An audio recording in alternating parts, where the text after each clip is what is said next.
कैसी मनहूस शकल है इसकी। मेरा तो पति ही खा गई है। इससे तो अच्छा होता कि तू ही मर जाती। रेखा अपने पति के मृत शरीर के पास बैठी जोर जोर से छाती पीट कर रो रही थी और अपनी सौतेली बेटी कविता को कोस रही थी। अभी कुछ ही देर पहले तो बारात वापस लौटी थी कविता की। गोपाल जी ने कविता के ससुराल वालों की कितनी जी हजूरी की, लेकिन दहेज के लोभी लालची लोग भरी सभा में कम दहेज के कारण कविता को ठुकरा कर चले गए थे। कविता की सास विमला गोपाल जी पर सबके सामने बरस पड़ी थी। देखिए जी, हमने कार की डिमांड की थी आपकी इस काली बेटी के बदले, लेकिन आप तो मौके पर ही मुकर रहे हैं। पंडित जी, यही रोक दीजिए, ये शादी अब नहीं होगी। गोपाल जी उनसे लगातार विनती कर रहे थे। अरे बहन जी, मेरी बात तो सुनिए आप। मैं कार का इंतजाम जल्दी कर दूंगा, बल्कि कल ही आपके घर कार आ जाएगी। कुछ पैसे कम थे, इस कारण नहीं हो पाया। इतने सारे इंतजाम में कम पड़ गए। कविता के ससुर आलोक जी ने बीच में टोकते हुए कहा, कम पड़ गए? ये सब देखना तो आपका काम था ना। शादी होने के बाद आपका क्या भरोसा कि अपनी इस काली बेटी को हम पर थोप कर आप तो निकल लेंगे, लेकिन कार के लिए आपके घर के चक्कर कौन काटेगा। दोनों ने मिलकर शादी के मंडप में ही गोपाल जी का तमाशा बनाने पर मजबूर कर दिया था। लोग तमाशाएं बनकर खड़े खड़े देख रहे थे और गोपाल जी बुरी तरह से रोते हुए हाथ जोड़ते हुए शादी करने की विनती कर रहे थे, लेकिन कोई भी उनकी एक भी बात सुनने को तैयार नहीं था। बेटा, तुम ही बोलो ना कुछ। जब गोपाल जी ने अपने होने वाले दामाद अमन से कहा तो वो भी उल्टे गोपाल जी को ही खरी खोटी सुनाने लगा। आपकी इस बेटी के बदले ऐसा क्या मांग लिया हमने जो आप दे नहीं पा रहे हैं। गोपाल जी उन्हें 1 मिनट रुकने को कहकर अपनी पत्नी रेखा को लेकर अंदर गए और उनसे घर में रखे हुए जेवर मांगे, लेकिन रेखा ने साफ साफ इनकार कर दिया। देखो जी, ये सब मेरी बेटी सविता का है, इसके लिए आपने इतना किया है। अब सविता का हिस्सा मैं इसको नहीं दूंगी। बारात लौटती है तो लौट जाए, लेकिन अपनी बेटी का हक किसी और को नहीं देने दूंगी। वैसे भी इसके साथ तो शादी के बाद भी यही होना है, अभी हो जाए तो अच्छा। गोपाल जी का हाथ गुस्से में रेखा के ऊपर उठा और ऊपर उठकर ही रह गया। उनके सीने में अचानक दर्द उठा और वो किसी तरह से बाहर निकल गिर गए। उनके गिरते ही उनके चारों तरफ लोग इकट्ठा हो गए और कविता भी दौड़कर पापा पापा चिल्लाते हुए आ गई। और कविता जोर जोर से चिल्ला रही थी, कोई डॉक्टर को बुलाओ, कोई डॉक्टर को बुलाओ। रेखा जी ने कविता का हाथ हटाया और गोपाल जी का सिर अपनी गोद में रख लिया।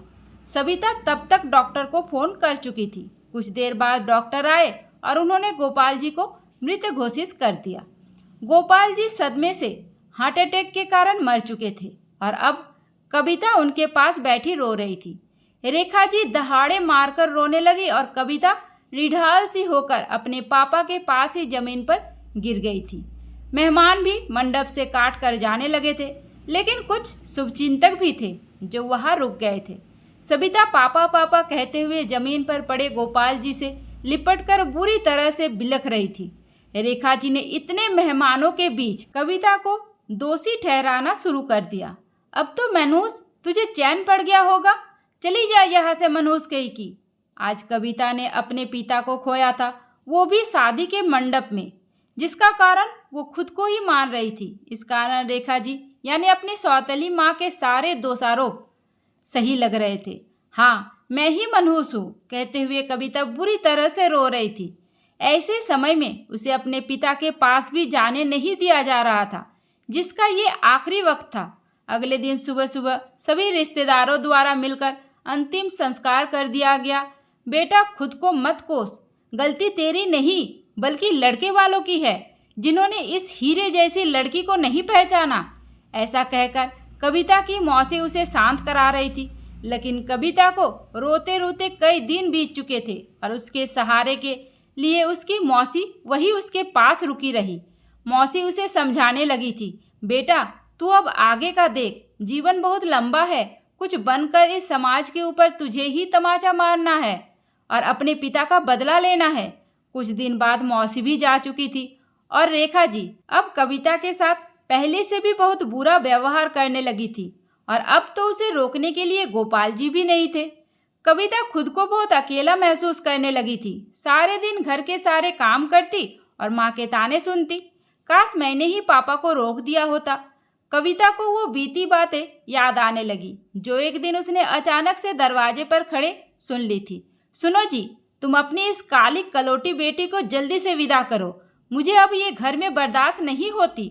मुझे अपनी बेटी की शादी भी करानी है, रेखा जी ने अपने पति गोपाल जी से कहा। गोपाल जी ने रेखा जी को जवाब दिया, रेखा, तुम इसके रंग की बात मत किया करो। और तुम्हें जल्दी क्या है? पहले इसके लिए कोई अच्छा लड़का मिले, ऐसे ही तो कहीं झोंक नहीं सकता।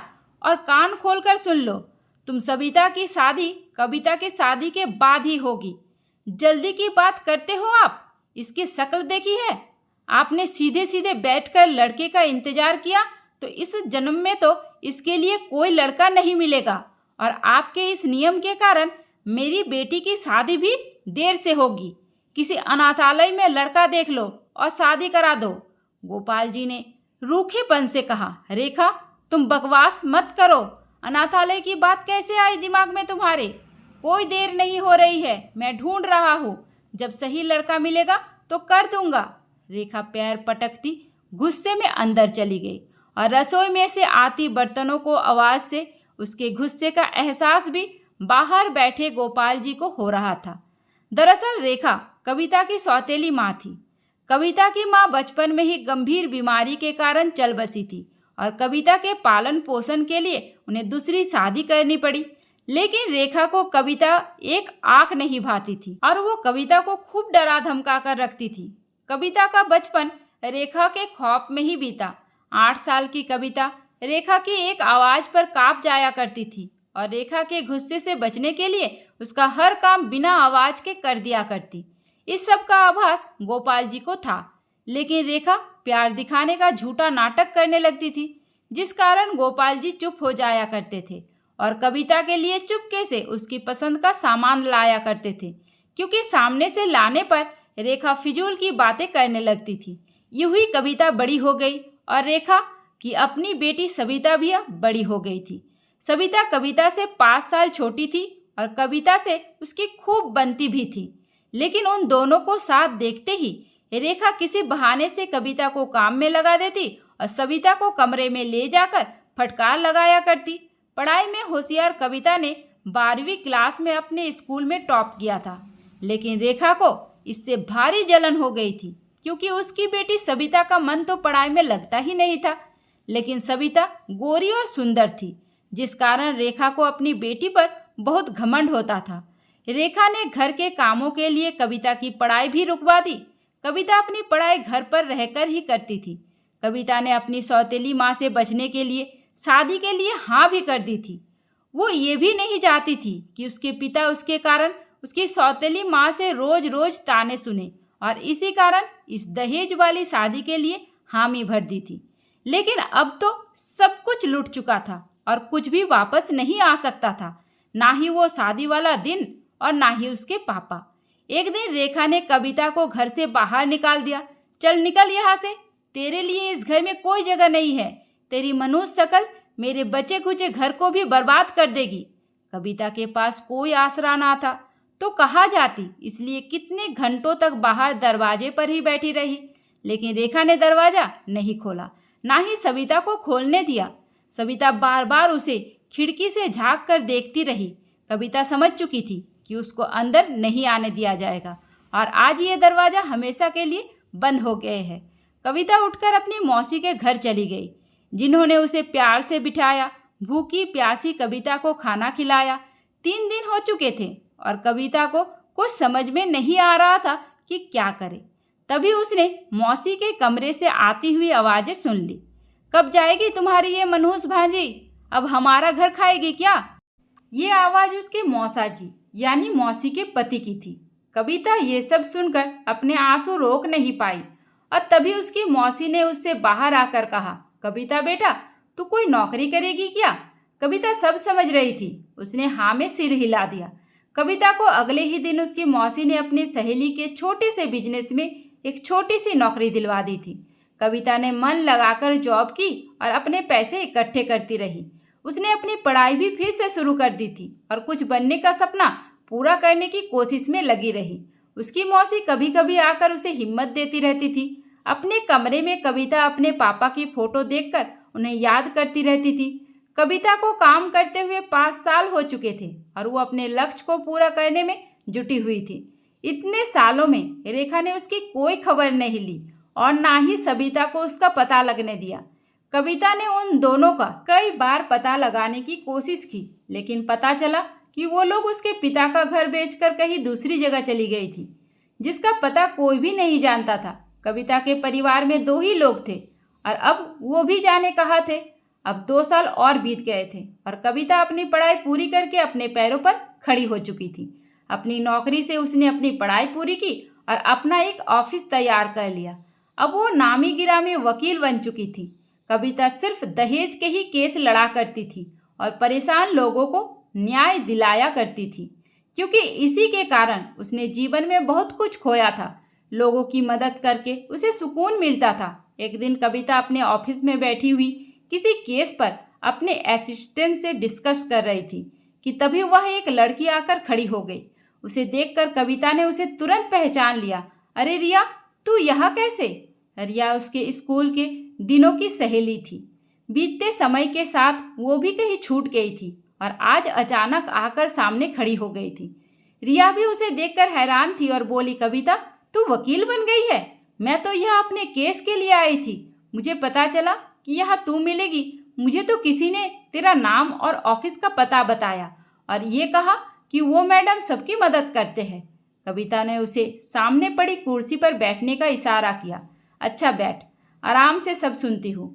बहुत दिन बाद मिले हैं। कविता ने आवाज़ देकर अपने ऑफिस के चपरासी से कहा, सुनो, मैडम के लिए चाय लाओ और कुछ समोसे वगैरह भी ले आना। रिया आराम से बैठ चुकी थी और कविता ने उसके साथ इतनी देर में ढेर सारी स्कूल की यादें ताज़ा कर ली थी। इतने में चाय आ गई थी। फिर रिया ने उदास होकर कहा, कविता, वही दिन अच्छे थे। शादी का फैसला ही गलत हो गया। लड़का अच्छा है, दहेज की मांग भी मान ली, लेकिन बाद में मंडप में ही छोड़ गए क्योंकि दहेज ज़्यादा था और मेरे पापा पूरा नहीं कर पाए थे। कविता को सुनकर बहुत दुख हुआ। ओह, ये तो बड़ा बुरा हुआ तेरे साथ। अच्छा किया जो तू इधर आ गई। मैंने तो ऐसे लोगों को सजा दिलाने का ही बीड़ा उठाया है। कविता ने रिया की सारी बातें सुनी और सारी कहानी सुनने के बाद कविता ने कहा, उस लड़के की फ़ोटो मुझे दिखा देना। रिया ने तुरंत कहा, हाँ है ना मेरे पास। रिया ने फ़ोटो निकालकर तुरंत दिखा दी। कविता उन तस्वीरों को देखते ही हैरान हो गई, जिसमें लड़के के साथ साथ उसकी माँ और पूरे परिवार की भी तस्वीरें थी। कविता ने तस्वीरें अपने टेबल की दराज में रखते हुए कहा, इसको तो मैं छोड़ूंगी नहीं रिया। तू अब चिंता मत कर, तुझे न्याय भी मिलेगा और इन लोगों को सजा के साथ साथ ये शादी का खर्चा भी देंगे। मेरे रहते अब कोई चिंता नहीं। ये तस्वीरें अब मेरे पास छोड़ दे। रिया ने कविता से छूटते ही कहा, रख लो यार, इतने कमीने लोग थे कि क्या बताऊं। कविता, पापा कितने गिड़गिड़ाए थे कि शादी ना टूटे, लेकिन वो लोग बड़े ही गिरे हुए लोग थे। शादी टूटने पर लड़की की जिंदगी कैसी हो जाती है, इसका एहसास भी उनको नहीं था। उस दिन मंडप में हमें कितने ताने दे रहे थे, जैसे कि हमने कितना बड़ा पाप किया हो। शादी ही तोड़ दी। अब पापा सदमे में रहते हैं, ना तो मुस्कुराते हैं ना ही ठीक से सोते हैं। कविता ने उसके हाथ पर हाथ रख कर कहा, मैं हूँ तेरे साथ, तू चिंता मत कर। अगले ही दिन कविता ने उस लड़के पर केस कर दिया। उसके घर नोटिस भेज दिया। लड़के वाले हक्के बक्के रह गए। 1 हफ्ते में ही कोर्ट में वकील के साथ पेश थी। ऐसा हो जाएगा ये तो सोचा भी नहीं था, बल्कि लड़की वालों को सीधा समझकर पैसे लेकर बैठ गए थे। धीरे धीरे 1 हफ्ता भी खत्म हो गया और हाजिरी का दिन आ गया। कोर्ट में लड़के वाले जज साहब के सामने वकील के साथ हाजिर हो चुके थे। रिया के इल्ज़ाम के बदले कितने उल्टे इल्ज़ाम उन्होंने अपने केस में लिखवाए थे। जैसे ही उनका नंबर आया तो कोर्ट में रूम में कविता रिया के साथ दाखिल हुई, जिसे देखकर लड़के वालों के होश उड़ गए। उनके पैरों से जमीन ही सरक गई। एक तो कविता नामी ग्रामी वकील थी, दूसरा कविता से कुछ और भी तो लेना देना था, जिसके पत्ते खुलने से ही वो लोग कांप गए थे और अब सजा का डर लगने लगा था। कविता ने जैसे उन्हें देखा तो वो लड़के की माँ की तरफ देखकर मुस्कुराई और करीब आकर कहा, अब डर लग रहा है क्या? मुझे पहचान तो लिया होगा। आपका तो ये पुराना पेशा है, तो फिर डर क्यों रही है? कविता तो आगे बढ़ गई, मगर लड़के की माँ के दिल पर सांप लौटने लगे। उसने सोचा नहीं था कि कविता कभी यूं भी टकराएगी, क्योंकि ये वही कविता थी जिसे मंडप में फेरों से पहले छोड़ दिया गया था और शादी तोड़ दी गई थी। आज इतनी बड़ी वकील बनकर सामने खड़ी थी, तो डर कैसे नहीं लगता? और फिर पुरानी करतूतों की सजा भी तो इन लोगों को मिलने वाली थी। केस शुरू हो चुका था और जज साहब दोनों की दलील सुनते रहे और अंत में अगली तारीख देकर दोनों पक्ष वहां से वापस लौट गए। इतना आसान भी नहीं था इनको गलत साबित करना, क्योंकि कोर्ट में गवाही से ज़्यादा सबूत महत्वपूर्ण होते हैं। और अब यह कविता सबूत इकट्ठा करने में दिन रात लगी रही। लेकिन इस बीच जज साहब के आदेश पर लड़के वालों को सजा के तौर पर मासिक खजाना दिया गया, जो कविता की पहली जीत थी। कविता ने खुश होते हुए रिया से कहा, रिया, बाकी सब भी मिलेगा और सजा भी होगी, बस थोड़ा सब्र और रखो। 2 महीने के बाद कविता पूरी तैयारी के साथ कोर्ट में खड़ी थी। कविता ने केस शुरू होते ही जज साहब के सामने कुछ तस्वीरें रखकर कहा, जज साहब, एक निगाह इस पर भी डालिए और फैसला कीजिए कि किसके साथ गलत हुआ है।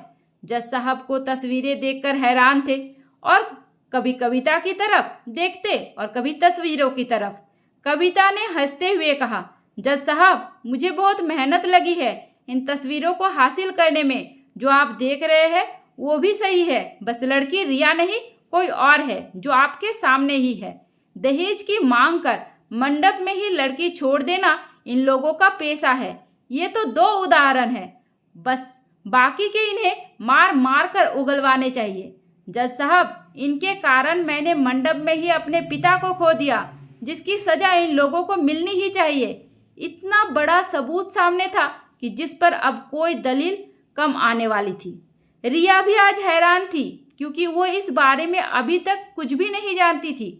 कविता को इतना लंबा समय फोटो हासिल करने में लगा, क्योंकि फोटोग्राफर के पास जाकर पुराना रिकॉर्ड ढूंढने में काफ़ी वक्त लगा, जिसका मिलना तय नहीं था, जिस कारण मामला कोर्ट में लंबा चला।